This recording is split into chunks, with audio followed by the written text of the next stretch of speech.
And welcome to the Mahtab Aziz Celebrity Lawyer Show. We have today our guest, Derek Marshall. Good afternoon. Hi, Derek. Hi, Mahtab. How are you? Very well, thank you. If you just adjust your microphone, I think it's that's right. Yeah, thank you, Derek. Well, great to have you with us, Derek. Thank you for having me. A man of many talents, which listeners will learn throughout the rest of this program. Um, what would you say your main passion is, Derek?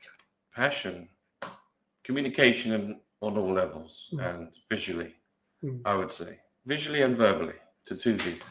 Right. So I started off life, I'd say, as a photographer, but I did learn to talk first. So I think speech came first. Right. So I love talking and I love being in church with my mum. Mm. So I learned to read the Bible and people thought I might be a preacher one day. Yes. A lot of peace here. Yeah. That wasn't for me. Mm. Didn't think that was quite where my career was heading. Right. So another P came in. It was photography. My father was an avid photographer, Mm. as was his father before him. Oh, really? Oh. So I think my dad was the main one because cameras were a bit hard to come by in the 40s. But by 1955, my dad had recorded hurricanes in Grenada and recorded life with his Indian family there in Grenada. Okay. And we have pictures going back to Yes. the earliest picture we have is 1940, Right. which was taken by Granddad, I believe, of my dad when he was 1 year old. Right. So it's been appropriately captured. Yes. Yes. So photography is my first love. Oh, Absolutely. Right. I'd have to say, Great. yeah. And a lot of things stem out of that particular passion of yours, sort of. Well, yeah, my dad gave me a camera when I was about 7. Mm. It was a little Helena. Okay. And you put the film in it and you Yeah. wind it on. Yeah. And then all of a sudden, all these images in front of you are recorded on film.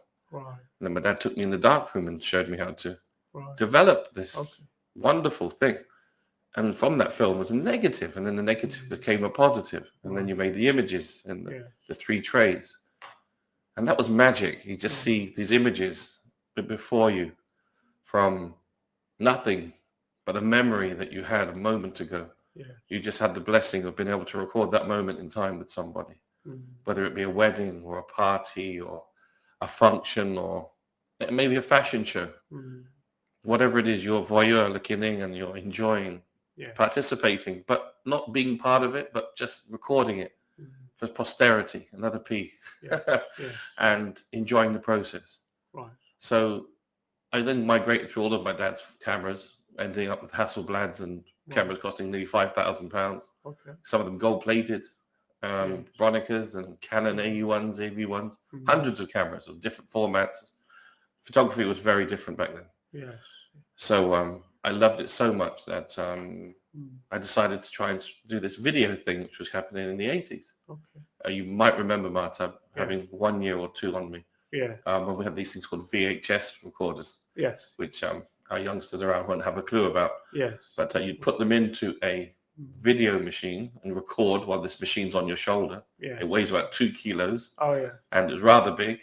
You have a monitor next to it, and you'd be recording history onto a VHS. Yeah. Which you would then give to that said person. It's their wedding or their birthday. Yeah. And they could go and show it to all their friends. So everyone became film stars for the first time. And so that was my income between 1982 to about 1987, 88, when I was finishing my A-levels. Right. And then I went into more nightclubs and stuff like that. But for that time, I managed to make quite a lot of money, enough to buy a house, in fact, in the Caribbean for my parents. With my parents, we saved, I think maybe 40,000 quid. Right.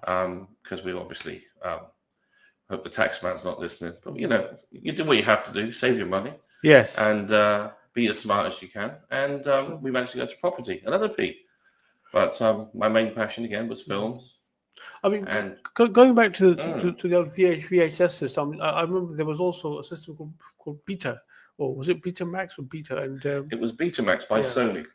So Sony competed with JVC, and their format was higher resolution, had more lines apparently. Right. but they didn't get to the marketplace quick enough. JVC had a better marketing alliance, Okay. and JVC combined with Panasonic, Right. Mashusta, Yes. and because of that, they got to the marketplace quicker.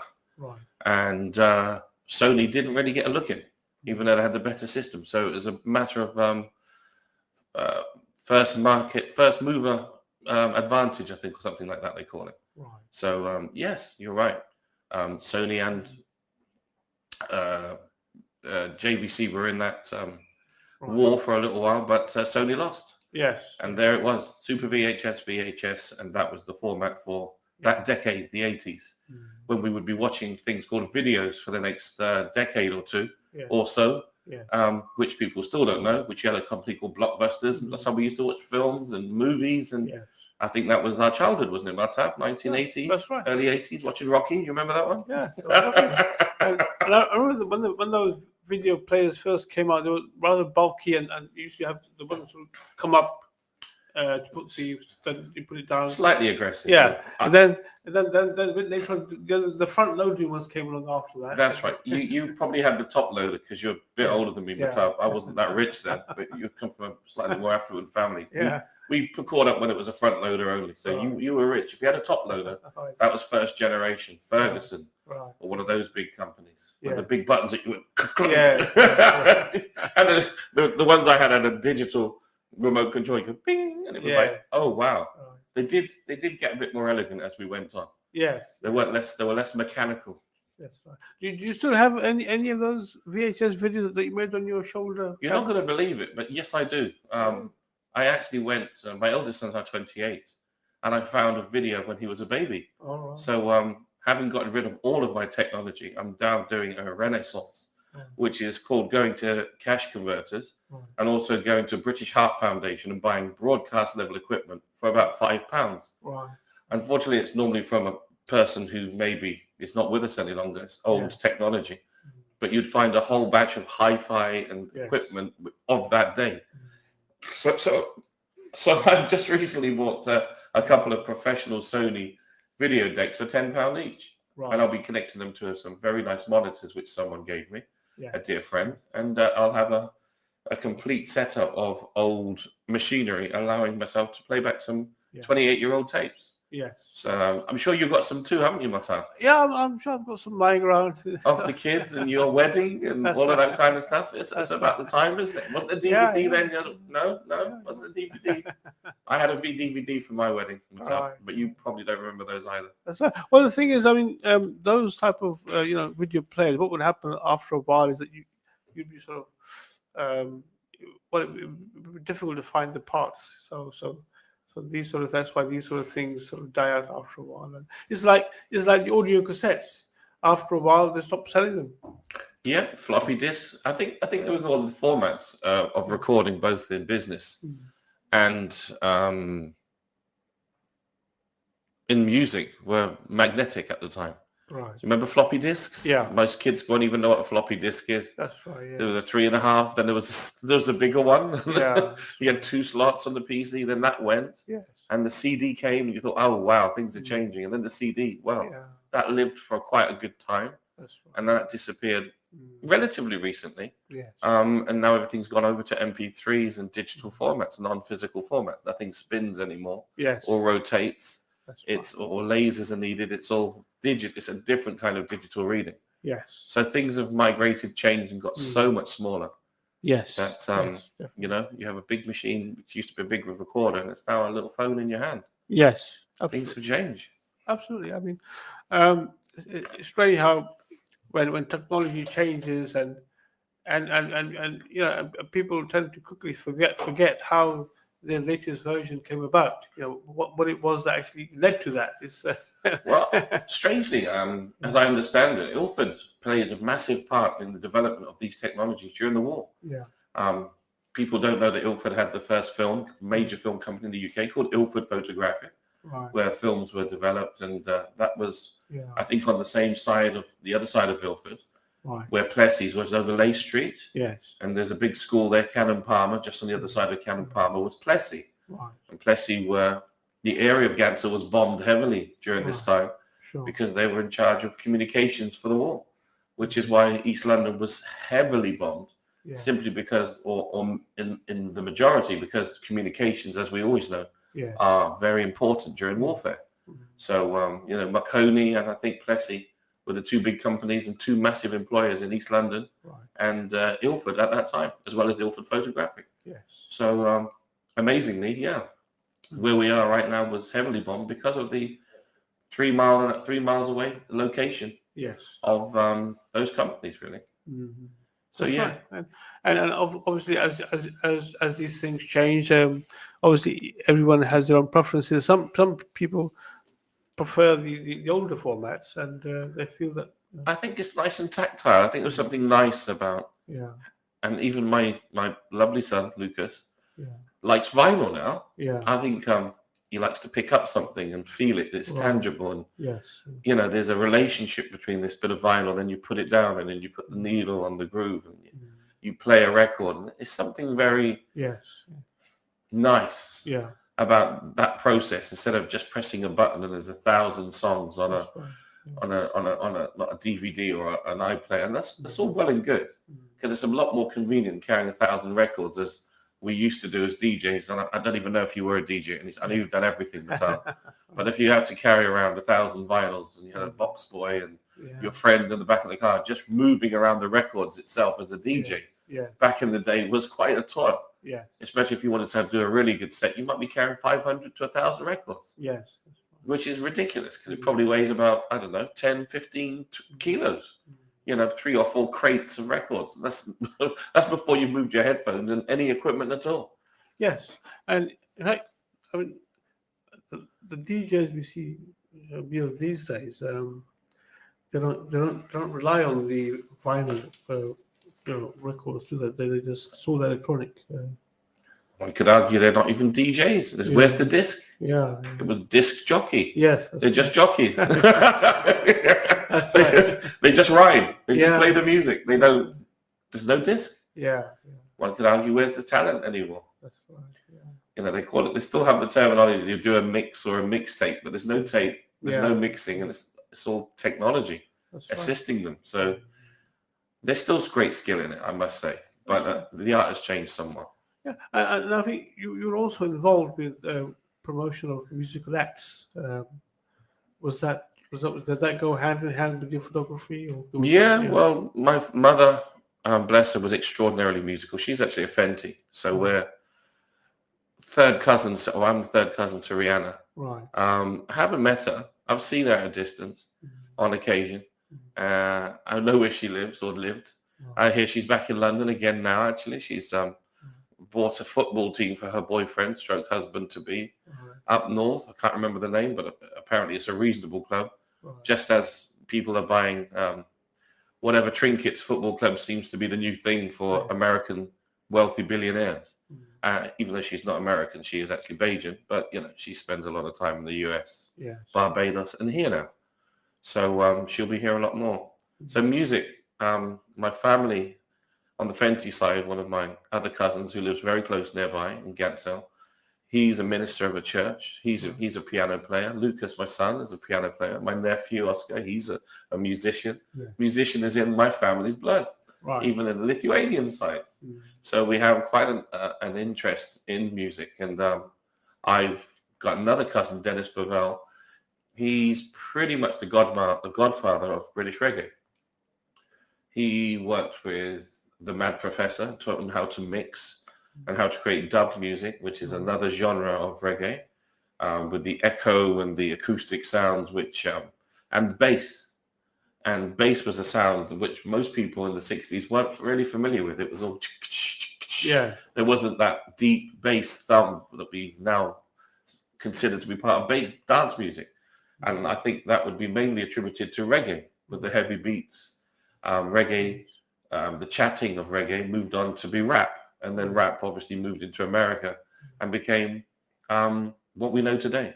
So it was a Jamaican person, Kool Herc, who was one of the first rappers, and a lot of the Caribbean musics are extremely heavily orientated around spoken word. So that would be something which then migrates into the church, and then you get gospel. So there's all of those wonderful complex environments which I've been part of since a kid. Yeah. And I was involved in choirs at the church. So, so where did you grow up in Ilford, or did you grow up in? No, I'm from Reading, little yeah. town, 40 miles away down the road, down the M4. If you get on the Elizabeth line and you fall asleep, you'll end up in Reading. That's nice. Which we all do, don't we, Mahtab? Yes. On a busy night after working in the law firm. But yeah, no, I'm from Reading. Lovely, beautiful town. Yes. Where all my friends, a big Bajan community there, and a Grenadian family community there, and that's where my parents met in Reading, not in the ocean between Grenada and Barbados on a boat. Right. They actually were living in a house, as many did back in the Windrush days, and they were sharing rooms. And they bumped into each other in the corridor. My dad was a tailor. My mum was a seamstress, and I would say they both cut me from the cloth that they made together, which was quite nice, if that's an elegant way of putting it. Yeah. So I'm happy to say I'm a mixed race, Indian African heritage, which I think is also quite telling in some ways, is that I've got such an interest in everything from both continents. So I'm tuned into my Christian side and I'm tuned into my Islamic side. And I'm very proud to have come from both those sides. So it's an interesting clash of wonderful cultures in every way. Yes. In the kitchen, in the living room, and with my beautiful children, it's all interesting. Right. And did you get a chance to say with your photography, go to sort of foreign lands and photograph great scenery and that sort of thing? Yeah, I Oh, do you regard yourself more as like a portrait type photographer? These days, there's a lot more people around me than travel. I'm getting a bit old, and I'd rather my wife and my son travel extensively. Yeah. So let's say I've got a bit of arthritis, so I don't travel as easily as I used to do, as we get older. So I'd rather my subject matters be in London and nearby. So fashion is a big thing for me. And I've recently been working with a gentleman by the name of John Talamini, as I'm sure you know him very well, as you introduced me to the chat. And he's been guiding my work in the fashion industry, and some really amazing things have been happening lately. So I've been doing a lot more fashion photography and a lot more portfolios and interesting work along those lines. Right. And I've really enjoyed doing so much more photography recently, which has then led to some other interesting projects as well, which I'm sure you're familiar with. Yeah, but you coming from Grenada, you must have some beautiful photography of Grenada. Oh, Grenada is one of the most beautiful places on the planet. It is the Isle of Spice. It is tiny. It is only like 20 miles in one direction and maybe 10 in the other. So it's 144 square miles, which is the size of the Isle of Wight. So it's got every possible type of terrain you could imagine. It's very mountainous. There are hills, volcanoes, a volcanic crater in the middle. It is really quite a beautiful place. Right. But in reality, it's not that big. It's quite small, and had quite a turbulent history with wars only 40 years ago, and lots of other things happening there. Lots of hurricanes as well, which are quite stressful. Sure. But beautiful place, and with all of those variety of things happening, hurricanes and storms and the weather and the climatic change, there's a lot going on there. Yeah. But the beauty is in the animals and the plants. It's absolutely stunning.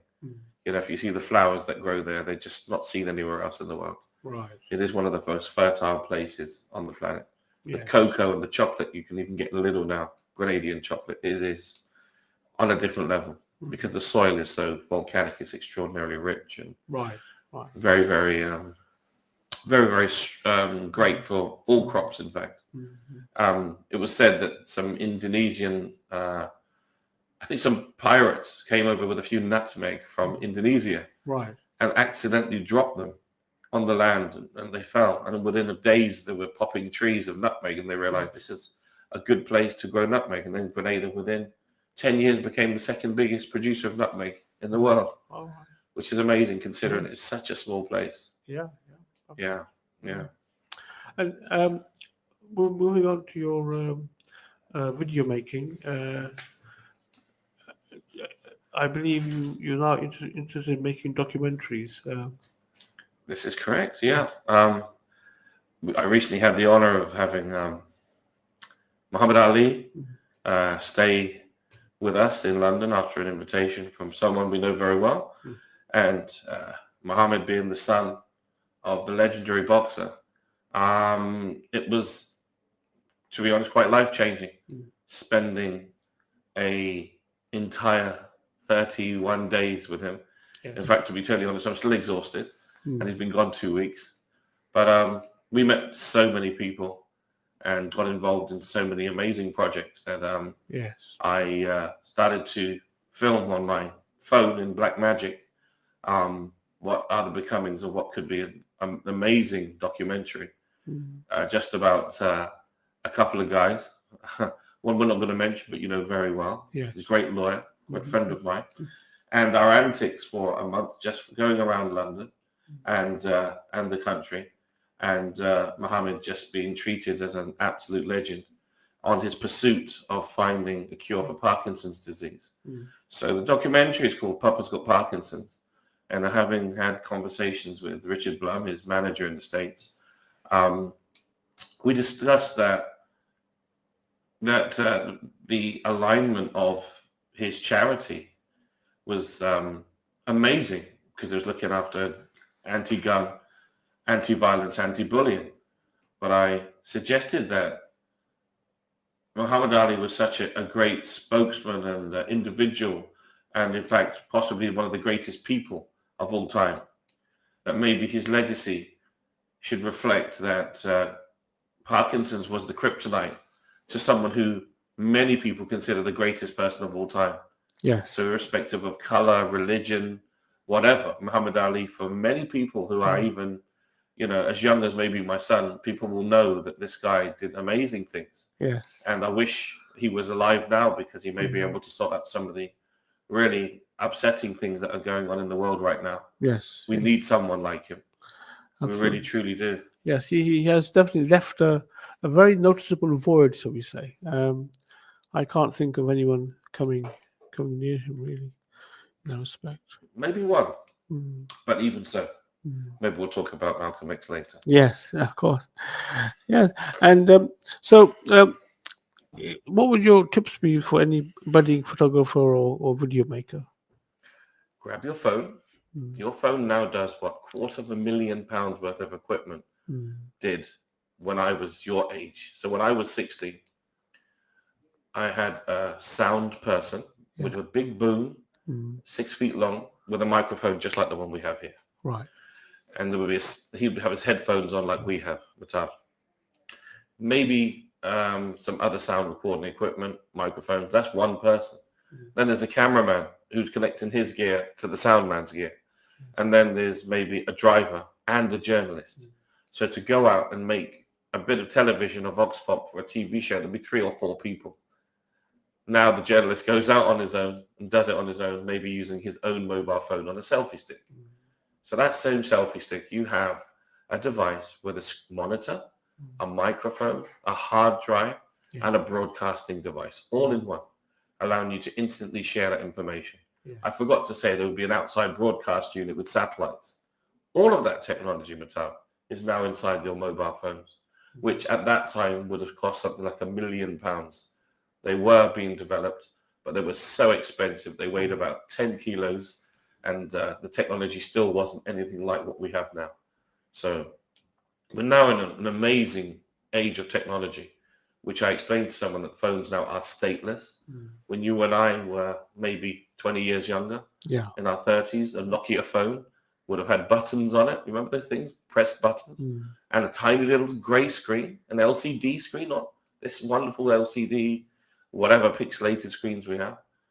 So the technology has changed so rapidly from these little phones that we had that could play snakes or Tetris, and we thought, wow, isn't that amazing? To these devices now that literally run the world, and you have WhatsApp, so you can do everything for free. Absolutely, and we're going to come on to the Nokia, in fact, after the break. There is an example of a really well-to-do company who... And BlackBerry. Yeah. Come on. What happened to BlackBerry? Sure. So stay with us. We're back after the break. निकाह, अगर आप social तलाक, housing में रंग रहते हैं और और मैट्रिमोनी कोई मसला हो तो शिकायत करने का तरीका जानें। मरहला 1,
we used to hire these men with like brick phones, and they should come to their house if they want to ring abroad. They come with a brick phone. And then, I think that might have been before my time, Mahtab. I think that must have been the 70s. yeah, it happened. Yeah, No, we just didn't have a phone then. because it was so expensive to phone abroad. At the time, you'd have your neighbours using your phone, saying, "Look, can I just take a call? Just call me when Auntie calls." Yeah, Because it was a privilege to have a phone back in the day. yeah. And now it's as ubiquitous as, I don't know, a can of Coke. Mhm.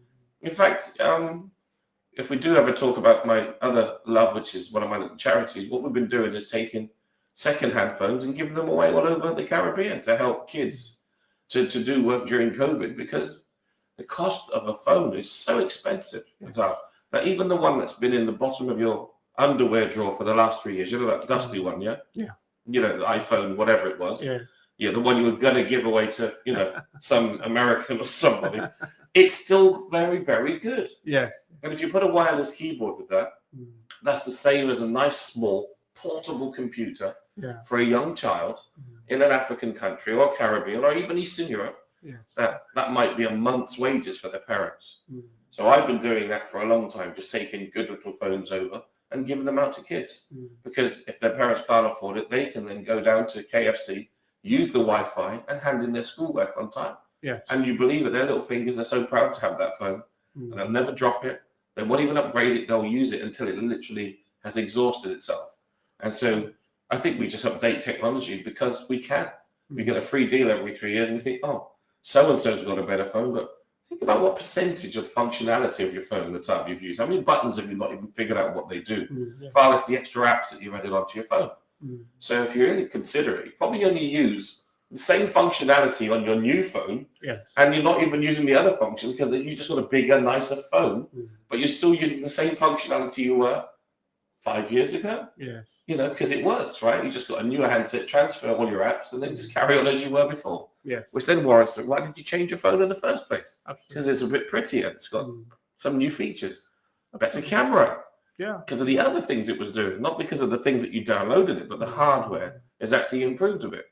Yes. So, That's right. Then we come on to social media, and social media obviously has become something that's very important for marketing. How important do you think it is for companies and businesses to actually use that? Well, Facebook. Let's Mr. Zuckerberg. How much is he worth? I mean, people don't talk about him anymore because we now have Mr. Twitter or whatever his name is. Is it X they call it now? Yeah. And where is he now? Well, he started off with PayPal. He was a techie.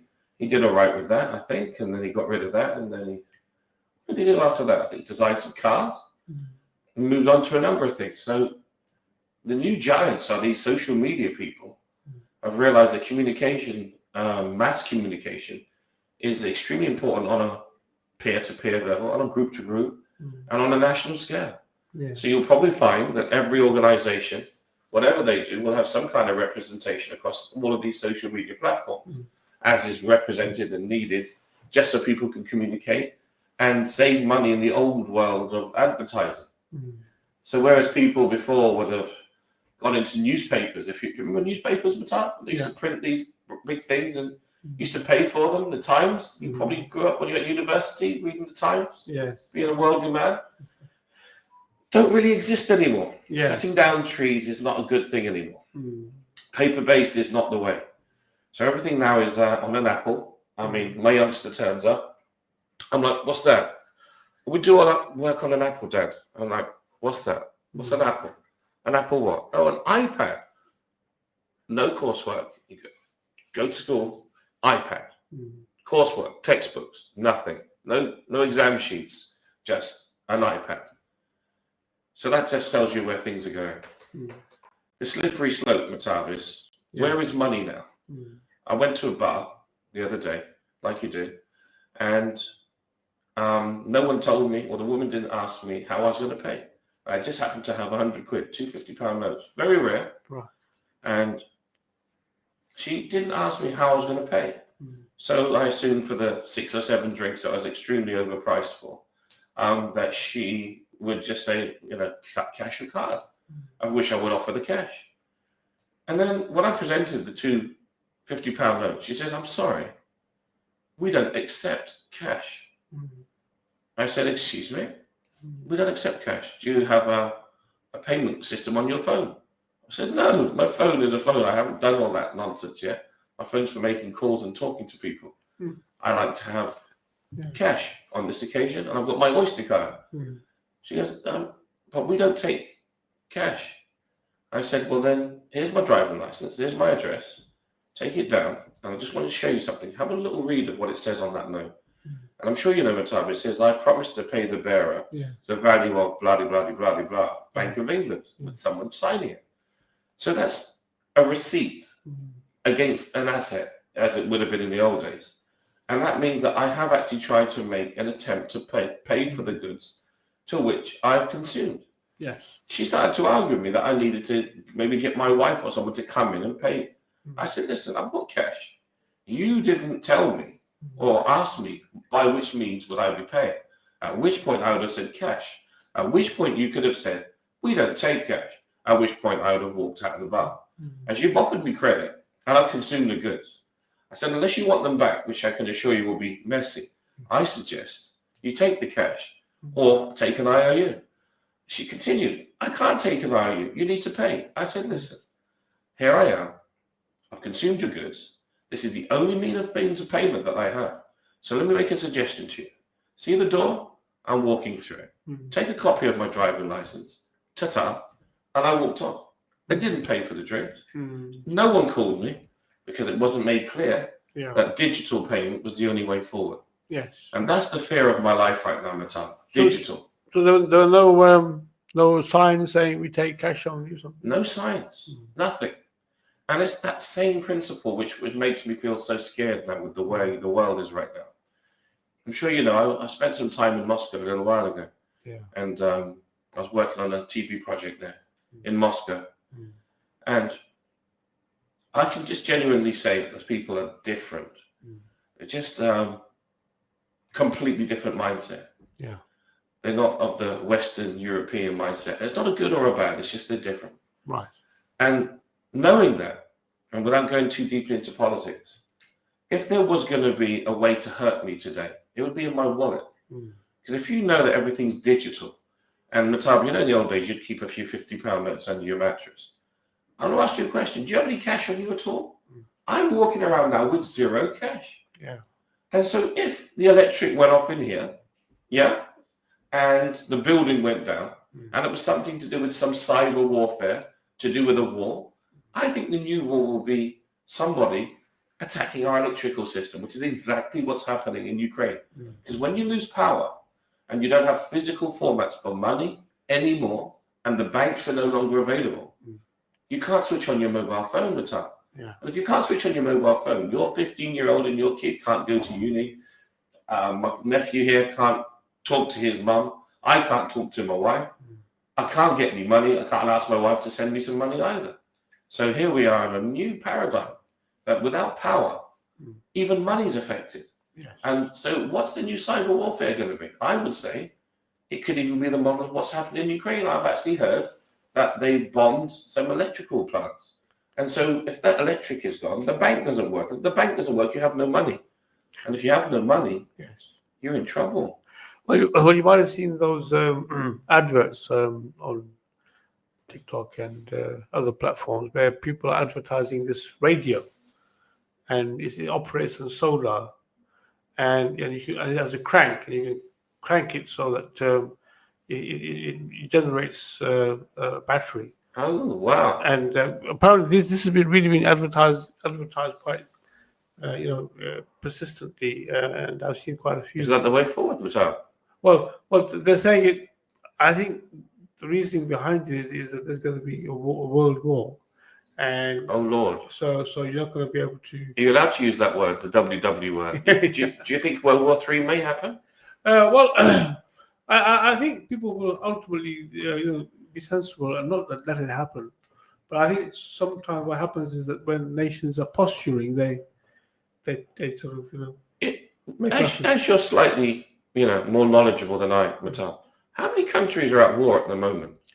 There's quite a lot going on in the Middle East, and Quite a lot, yes. there's a little bit going on in Ukraine, but there's a little bit of a scrap going on there, and everyone's throwing their hand in. Yes. Could we argue that if we're supplying arms to Ukraine with America's assistance, and Ukraine is in a bit of a scrap with Russia, and I believe Russia is now good friends with Kim Jong, whatever his name is, in Seoul. The Chinese are over there, and they're supporting the Russians. It's starting to get interesting, and that's not talking about the other situation with, let's have a look, Israel and Lebanon and Gaza, and obviously the entire Palestinian situation, which we will not start on because I know you have extremely accurate views on what can happen there. But let's just say that's some serious powerhouses. And if we were to say who are the most influential and intelligent countries in the world, Russia would come into it. Would you agree? I would say UK, and I would say America, and I would say Israel. And I would say you wouldn't want to pick fights with those guys, especially when they're opposing countries like Iran. I've even heard that our friends in Syria are starting to get a bit more interested in doing things, and things are happening. Yes. So it seems like some seriously old battles, which I thought had died down, seem to be reigniting. Yes, it is. It is. Could we argue we're in World War III, Mahtab? Is it just a brand name that hasn't been given to it? Well, what defines World War III, Mahtab? Yeah, well, see, all these up till now, all these conflicts have been like localized between A and B, or C and D, or F and G. But what's happened now is that alliances are beginning to form. We see China supporting Russia, North Korea supporting Russia. So there's like blocks of countries. At the other one, you have America and Europe. So this is what's happening. That the forces seem to be lining up in that sense. I mean, there's always been this East-West divide, but what's made it worse of late is certainly the Ukraine war has been a catalyst to that because